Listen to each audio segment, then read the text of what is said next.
Title: More Than Friends. Sequel to Friendzone. Written by Inumaki Fu. Gojo Satoru is late again. He arrives at Jujutsu Tech an hour late. A result of him stopping by a few shops to buy sweets. He could have teleported, but for petty reasons, he didn't. Could use some fresh air, he'd reasoned. You were standing by the field, monitoring your students' activities. You left as pandas spin Nobara around in the air, Inumaki running after her flying body. They are currently hard at work, practicing for the school event. At the sight of you, Gojo is reminded of your confession to him. He gulps, hoping the bitter taste on his tongue will subside. But it doesn't. The bitterness, harsher than the taste of dark coffee, doesn't leave his tongue. He hates that. They're working quite hard, Gojo says, casually, as if acting like he's fine would somehow make things fine. Yeah, he replied, doing the same thing he's doing. Acting like the confession didn't happen. Maybe if you tried hard enough, it'll be like you didn't pour out your feelings at all. Gojo watches as you laugh at Inumaki, yelling "Tuna Tuna" at the top of his lungs, chasing after Nobara. He notices the way your eyes shine while you laugh and how you don't even try to hold back your giggles. Gojo finds them cute. He wonders why he hasn't noticed those small details before. A voice in him screams, "It's because you're always saying you are attractive. You never notice others' physicals," making Gojo frown. That's partially true, and he doesn't like that. "Hey, we should get lunch after this," you interrupted his thought. The sorcerer looks up, looking into your eyes. He tries to search for any signs of sadness, awkwardness, anything that'll show how you were affected by his rejection, but he couldn't find any. Shouldn't he be happy that you're okay? He knows he should, but something inside of him feels disappointed. "Yeah, my treat." 6 times. Gojo had glanced at you 6 times now, all in a span of an hour. The fact that he even counted shows just how self-conscious he is feeling at the moment. You are twisting noodles around your fork, vegetables abandoned at the side of your plate. Gojo sitting right in front of you eats his mochi quietly, an abnormal silence. The man usually always has something to say. You don't complain though. You needed some silence after hours of training your students. "Hey, look at this video." You break the silence, sliding your phone across the table for him to see. Hands on the table, your pinky grazes against his. Like it's a reflex, you pull away your pinky, leaving Gojo even more confused. The skin contact between you went by so quick.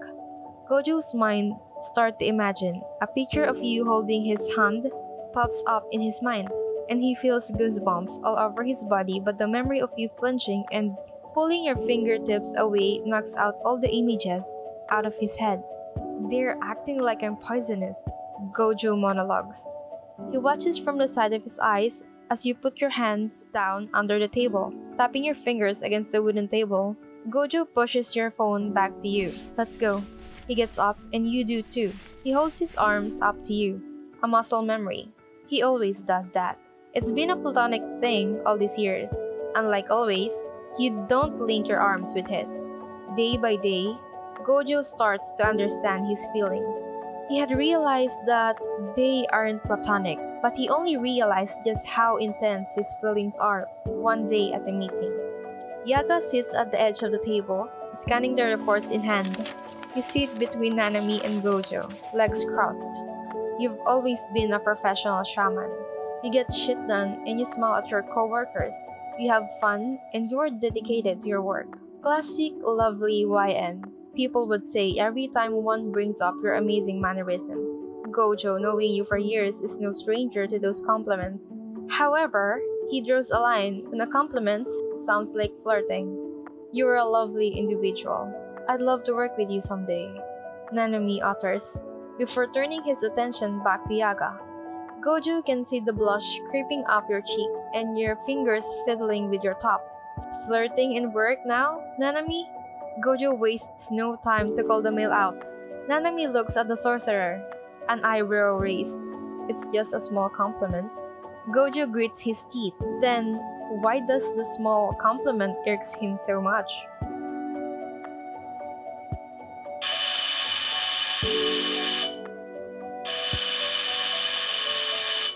Nothing annoys you more than people ringing your doorbell when you are sleeping.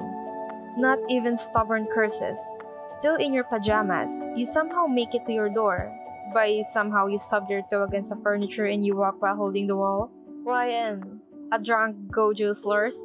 You rub the sleepiness out of your eyes, inviting him in once you've established that it really is Gojo. Gojo walks into your house, crashing right onto your couch, the couch you used to watch movies with him on. Sharing laughters and screams together. One time you watched The Conjuring with Gojo. He spent the whole time during the introduction bragging over how he wouldn't be scared, but he would literally jump at the slightest scary things. Why are you drunk at 3 a.m., Satoru? You ask, tossing a mineral bottle his way. Sober up. He groans and tosses the bottle away, leaning his messy head against the burgundy couch. The leather couch lessens the heat he's feeling on his body. You chuckle before sitting beside him, closing your eyes shut, too lazy to get into bed. You manage to dodge any private interactions with him for the past few months, but since he's knocked out, it should be okay, right? Plus, it's been so long, you were sure, sort of, you had forgotten about your confession. Gojo suddenly hums a song, softly, a song you couldn't quite recognize. He pulls your arms and links it with his. You are so beautiful, he says, flat out. Just those words, knocking oxygen out of your soul. Satoru? So pretty, he says again, making you look up at him to see him looking at you. There are some red hues in his eyes, clearly showing the fact that he's drunk. That's why you are shocked. Gojo Satoru is an honest drunk. Whatever that comes out of his mouth when he's drunk are truth. You think so? You take advantage of his state. A nod of his head causes your heart to blossom.